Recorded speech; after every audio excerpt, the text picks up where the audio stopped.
There are three main tenets of the superhero lifestyle as I've discovered them. One, you must engage in risky behavior and not get killed. Two, a superhero cannot be from Long Island. Three, a superhero has to have a day job that's so boring nobody would suspect them.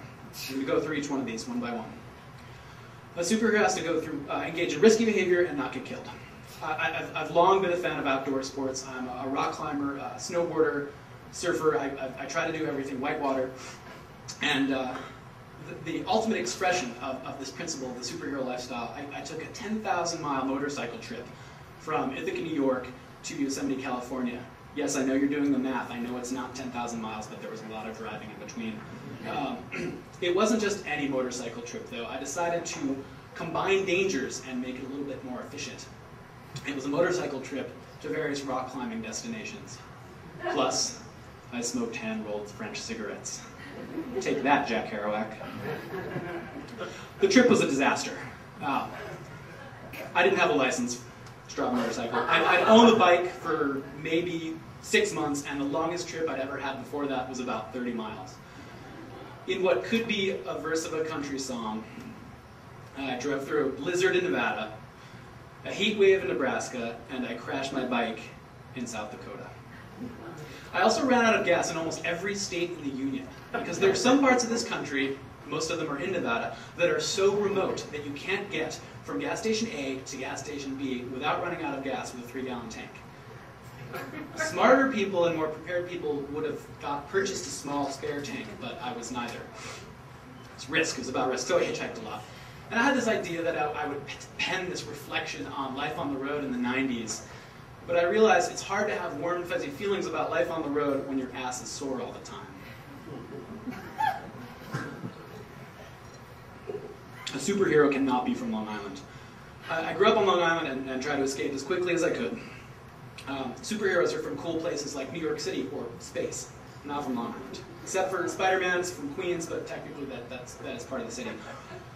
After college, I moved here to Oakland, actually, and I lived in a nice little neighborhood off of San Pablo Avenue with occasional gunplay. I met my future wife on BART, that is absolutely true. And she dragged me to New York City, where we lived in the Upper West Side in a nice little neighborhood with occasional gunplay, right off of Amsterdam.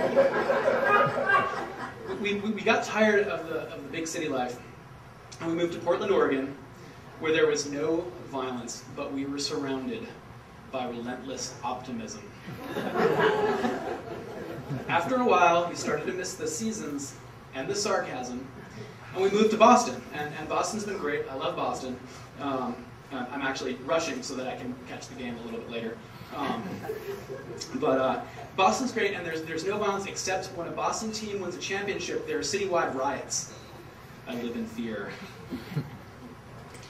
Finally, a superhero must have a day job that's so boring no one will suspect him. When I got out of college, I worked at a rock climbing gym, and when I was here, I guided trips for UC Berkeley, rock climbing trips and backpacking trips. I was an EMT, I volunteered in Children's Hospital, and people started to ask questions. So I did what anyone would have done at my age in the Bay Area at that time. I started programming websites. And then in New York, I continued to program on the web. And I worked for a nonprofit in New York that one of their main goals was to build socially useful web applications for people in the city to actually improve quality of life there. And one example is there was a training and vocational training and jobs database that you could access at any public library in New York City. But I really hit the geek pay dirt in Portland. I was working for an environmental organization called EcoTrust, which was doing salmon research. And we were collecting data on biodiversity and genetics, and my job was database administrator. There's no better way, no more effective way to kill a conversation than telling someone you're a database administrator. It's like spraying Raid on their tongue. Now, I've been excited to tell people that I'm a writer. I normally don't mention that I'm a blogger, and I certainly don't say that I'm a vlogger, a video blogger, because it sounds like a French S&M technique. Voulez-vous vlogger avec moi ce soir? So recently, I was at a party in Boston, and I was really excited to, pop this whole writer thing, see what would happen. And somebody asked me inevitably, "What do you do?" I said that I was a writer. Dead silence. So I recovered and I said, oh, I'm a database programmer as well. Oh, really? What operating system? What platform? Did you know about Microsoft's new spatial data engine? So my new parlor trick, whenever I go into a social situation, is try to figure out which profession is going to kill the conversation faster.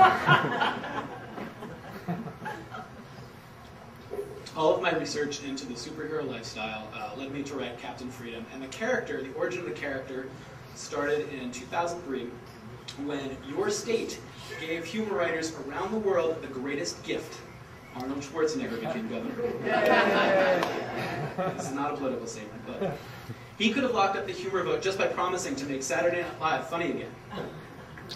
So I wrote this piece. It was my first piece published in McSweeney's, and it was inaugural speeches of our action heroes, and the idea was speeches by various comic book characters and things from television and toys from my past. A year later, I was in Portland, and I was invited to do a reading at this variety show called Livewire, and it's a show that's taped at the Aladdin Theater in Portland and then broadcast later on NPR. And I immediately said yes, and then I realized I had no material. I had nothing that was going to be appropriate. The first thing they said is, well, it's NPR, so it can't be political. So I almost tore up everything that I had to start over. But I knew I wanted to get into the sort of superhero thing because humor writers do love to dip from the same source twice. And at the time, my wife was pregnant with our first son, and we would go to the library together. And she would come home with a stack of books about pregnancy and childbirth and raising a family. And I would come home with a stack of comic books. I'm sure that means something. So I started to imagine this character going back to the McSweeney's piece, this character, this action figure who was governor. And governor of California is obviously a significant job. It can lead to the presidency or even mayor of Oakland. I get the top of the joke in. Jerry Brown. When do I get to talk about that? And so I started writing this piece, and I didn't want to focus on him already being governor, and I wanted to have him focus on him at the crossroads of his life. He's just been fired from his job as a superhero, and he has to figure out what he's going to do with his life. And the piece at the time was called Captain Freedom versus Wayne of Mass Destruction, and it ended up being the second chapter of the book. And I kept writing after the show, and eventually came to the book Captain Freedom. When I blog, I'm often accused of bias. I don't know where that comes from, but I was recently referred to by a very brave anonymous commenter as an ass napkin. I